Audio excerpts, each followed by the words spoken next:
तो नमस्कार दोस्तों, आशा करता हूँ कि आप लोग स्वस्थ होंगे, मस्त होंगे और पढ़ाई में व्यस्त होंगे। तो मैं आपके सामने लेके आया हूँ उत्तराखंड प्रवक्ता भर्ती परीक्षा का जो पेपर है। 1 से 40 तक के प्रश्नों को हमने पहली वीडियो में किया है और अब 41 से हम शुरू करते हैं, जो कि सामान्य अध्ययन से संबंधित प्रश्न हैं। तो प्रश्न नंबर 41 है, अंतर्राष्ट्रीय बैडमिंटन संघ ने किस भारतीय बैडमिंटन खिलाड़ी को IM बैडमिंटन जागरूकता अभियान हेतु राजदूत बनाया? ए है आपका किदाम्बी श्रीकांत, बी PV सिंधु, सी साइना नेहवाल और डी अश्विनी पोनप्पा। तो जो इसका सही आंसर है वह है PV सिंधु। PV सिंधु को इन्होंने अंतर्राष्ट्रीय बैडमिंटन संघ खिलाड़ी का IM बैडमिंटन जागरूकता अभियान हेतु राजदूत बनाया गया। और जो अंतर्राष्ट्रीय बैडमिंटन संघ की स्थापना हुई है वह हुई है 5 जुलाई 1934 को। ठीक है, मलेशिया में इसका मुख्यालय है। प्रश्न नंबर 42 है, इलेक्ट्रा गोल्ड कप किस खेल से संबंधित है? ए है lawn tennis, B table tennis, C badminton, D football. तो इसका सही आंसर है बी टेबल टेनिस से ये संबंधित है इलेक्ट्रा गोल्ड कप। प्रश्न नंबर 43 है, निम्नलिखित में से किन केंद्र शासित प्रदेशों राज्यों के विलय हेतु संसद द्वारा दिसंबर 2019 में बिल पारित किया गया? ए अंडमान व निकोबार एवं पुडुचेरी, बी है असम एवं अरुणाचल, सी है दादर और नगर हवेली तथा दमन द्वीप और डी है चंडीगढ़ और दिल्ली। तो इसका जो सही आंसर है वह है दादर नगर हवेली एंड दमन द्वीप। 2019 में बिल पारित किया गया था और यह केंद्र शासित प्रदेश 26 जनवरी 2020 से अस्तित्व में आया। भारत ने सतीश धवन अंतर्राष्ट्रीय केंद्र श्रीहरिकोटा से किस तिथि को अपने चंद्रयान-2 अंतरिक्ष यान का प्रक्षेपण किया? ए 22 जून 2019, बी 22 जुलाई 2019, सी 21 जुलाई 2019 और डी 22 जुलाई 2019। तो जो इसका सही आंसर है वह है बी 22 जुलाई 2019। 19 को श्रीहरिकोटा से चंद्रयान-2 अंतरिक्ष यान का प्रक्षेपण किया था। बहुत ही इम्पोर्टेंट प्रश्न है।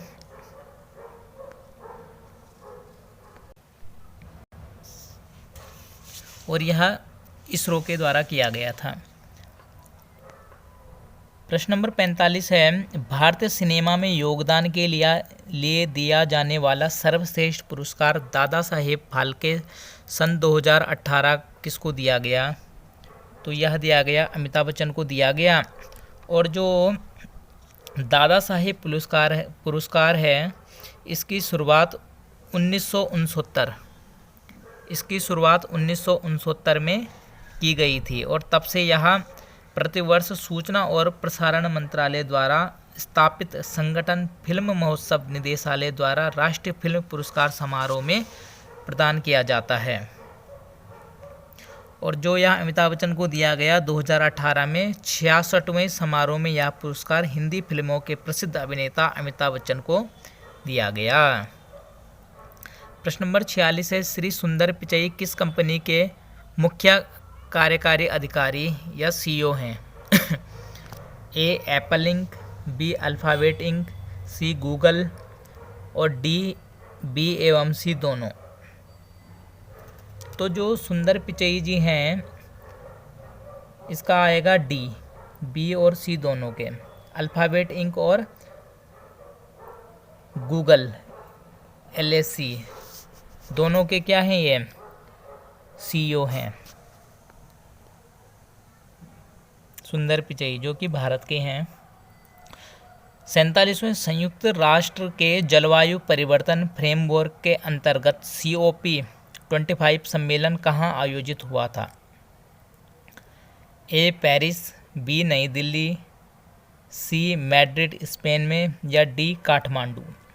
तो इसका सही आंसर है मैड्रिड स्पेन, सी। और ये हाँ इनका 25वां जो सत्र आयोजन किया गया था 2 से 13 दिसंबर 2019 तक स्पेन के मैड्रिड में किया गया था और इसकी अध्यक्षता चिली सरकार के द्वारा की गई थी। निम्नलिखित में से कौन ओस्लो समझौते से संबंधित है?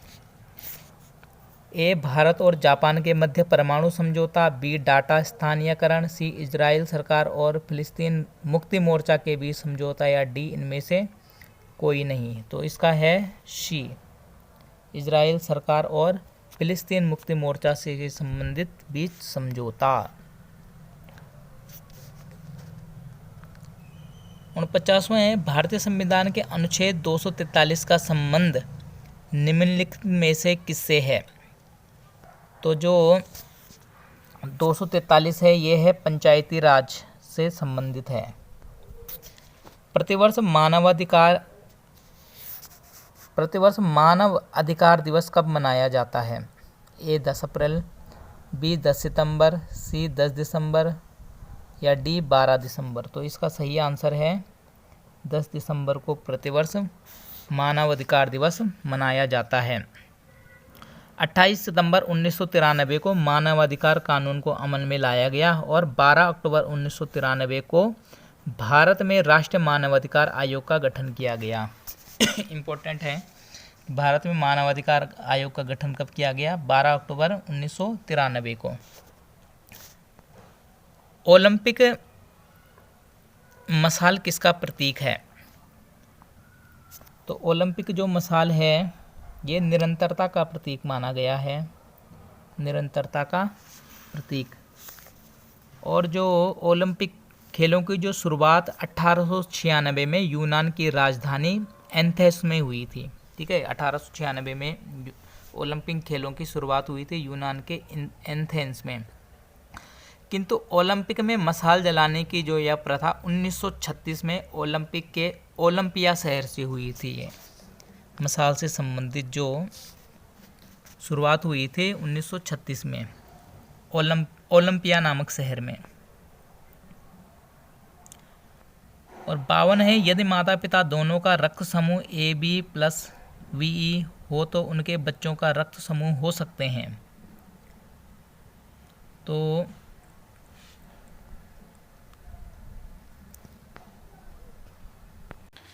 आयोग ने इसका आंसर वैसे सी माना था। अगला क्वेश्चन है, लोहे में जंग लगने से बचाने के लिए जिंक की परत चढ़ाई जाती है, इस प्रक्रिया को कहते हैं, इसको कहते हैं गैल्वेनीकरण। इसको कहा जाता है गैल्वेनीकरण। प्रकाश वर्ष किस भौतिक राशि की इकाई है? तो प्रकाश का ये जो भौतिक इकाई है वह है दूरी। और सोलर सेल और ऊर्जा को किस ऊर्जा के रूप में परिवर्तित करता है?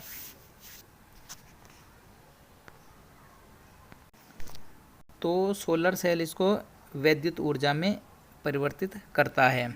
रक्त में पाए जाने वाली कणिकाएं जिनका संबंध रोग प्रतिरोधक क्षमताओं से है वह है श्वेत रक्त कणिकाएं।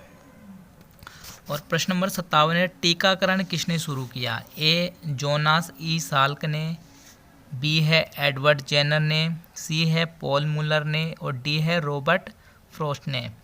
तो जो टीकाकरण की शुरुआत हुई थी वो क्या था? एडवर्ड जेनर ने। ठीक है, एडवर्ड जेनर ने टीकाकरण की शुरुआत की थी और इन्होंने सर्वप्रथम 1796 में चेचक के टीके का आविष्कार किया था। बहुत ही इम्पोर्टेंट है, कब किया था? 1796 में। किसके? चेचक के टीके की इन्होंने आविष्कार किया था।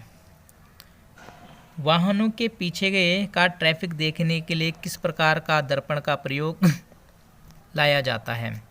तो ये है उत्तल दर्पण। एक लुढ़कती हुई गेंद कुछ दूर जाकर रुक जाती है, यह क्यों रुक जाती है? तो इसका आंसर है घर्षण बलों के कारण यह रुक जाती है। वर्ष 2019 का साहित्य के लिए नोबेल पुरस्कार किसे दिया गया?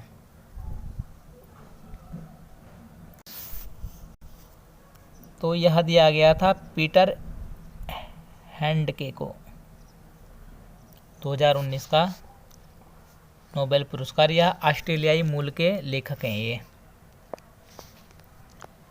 प्याज के लाल रंग होने का कारण है? तो जो प्याज का लाल रंग है यह है एंथोसाइनिन की उपस्थिति। निम्नलिखित में सर्वाधिक भेदन क्षमता वाले एस किरणों की तरंगदैर्घ्य होती है? तो आयोग ने इसका आंसर ए माना है। निम्नलिखित में से कौन 15 अगस्त 1947 में भारतीय राष्ट्रीय कांग्रेस का अध्यक्ष था? तो भारतीय राष्ट्रीय कांग्रेस का अध्यक्ष जवाहरलाल नेहरू, बी आचार्य JB कृपलानी, सी मौलाना अब्दुल कलाम आज़ाद और डी डॉक्टर राजेंद्र प्रसाद। तो इसका है बी JB कृपलानी।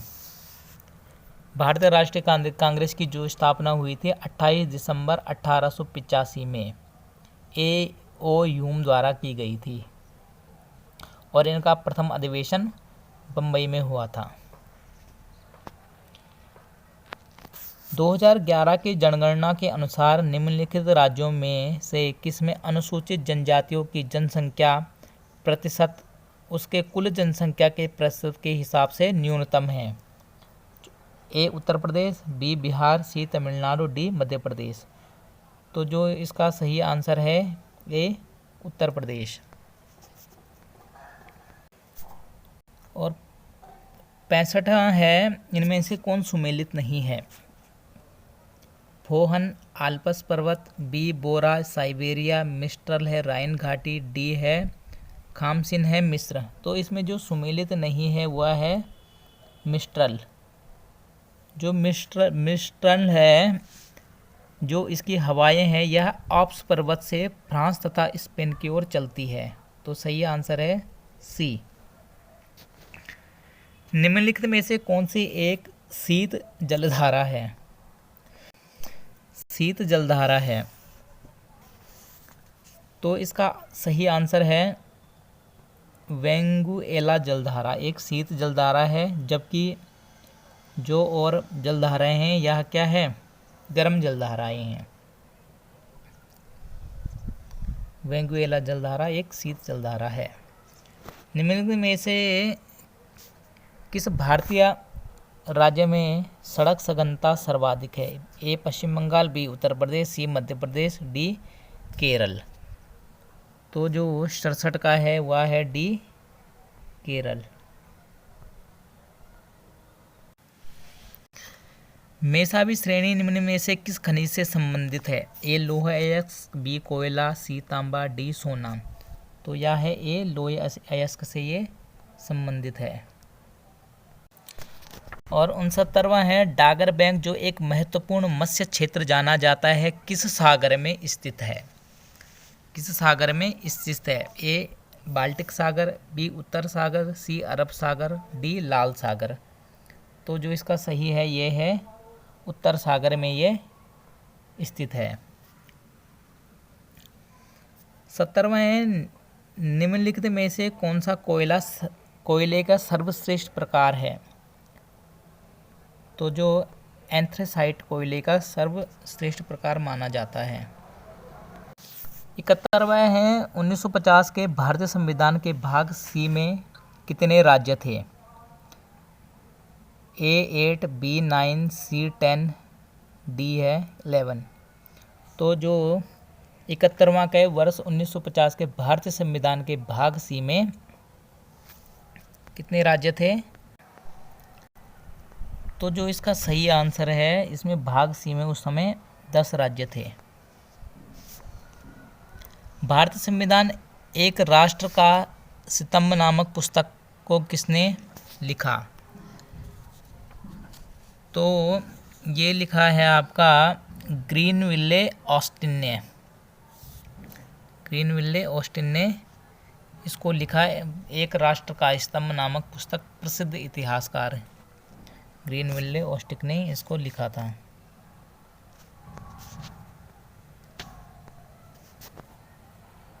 नानाघाट अभिलेख निम्नलिखित में से किस शासक के विषय में विस्तृत जानकारी प्रदान करता है? सातकर्णी प्रथम, गौतमीपुत्र सातकर्णी, सी सिमुक या डी सातकर्णी द्वितीय? तो इसका है ए सातकर्णी प्रथम के विषय में क्या यह विस्तृत जानकारी प्रदान करता है। गुरिल्ला युद्ध प्रणाली के संबंध में शिवाजी का अग्रगामी किसे माना जाता है? तो ए मलिक बकबक, बी मलिक छज्जू, सी मलिक अंबर, डी मलिक काफूर? तो जो इसका सही आंसर है वह मलिक अंबर को शिवाजी का अग्रगामी माना जाता है। अच्छा, इंडिया विंस फ्रीडम के लेखक कौन हैं? तो जो इंडिया विंस फ्रीडम जो पुस्तक है इसके हैं मौलाना अब्दुल कलाम आज़ाद जी। तो प्रश्न नंबर 41 से 75 में जो सामान्य अध्ययन से जो संबंधित प्रश्न हैं उनको हमने इसमें अभी देखा। इसमें राष्ट्रीय एवं अंतर्राष्ट्रीय से संबंधित थे जो समसामयिक घटनाएं हैं, खेल कूदों से हमारे इतिहास, प्राचीन, मध्य एवं आधुनिक इतिहास सबसे प्रश्न पूछे गए हैं। भारत का वैश्विक भौगोलिक से प्रश्न थे और संविधान से प्रश्न थे। उपभोक्ता संरक्षण से संबंधित प्रश्न थे। शिक्षा का अधिकार अधिनियम 2009 इनसे भी प्रश्न थे। मतलब ये मान के चलो कि हर जगह से आयोग ने एक एक प्रश्नों को पूछा है। तो हम अगली वीडियो में देखेंगे उत्तराखंड से संबंधित किन किन प्रश्नों को आयोग ने पूछा है, वह हम अगली वीडियो में उसको देखेंगे। प्रश्न नंबर 76 के बाद जो 75 के बाद जो 76वां प्रश्न होगा वह उत्तराखंड से संबंधित जो 30 प्रश्नों को पूछा गया है उनको हम अगली वीडियो में देखेंगे। तब तक आप अपनी तैयारी निरंतर करते रहें। धन्यवाद।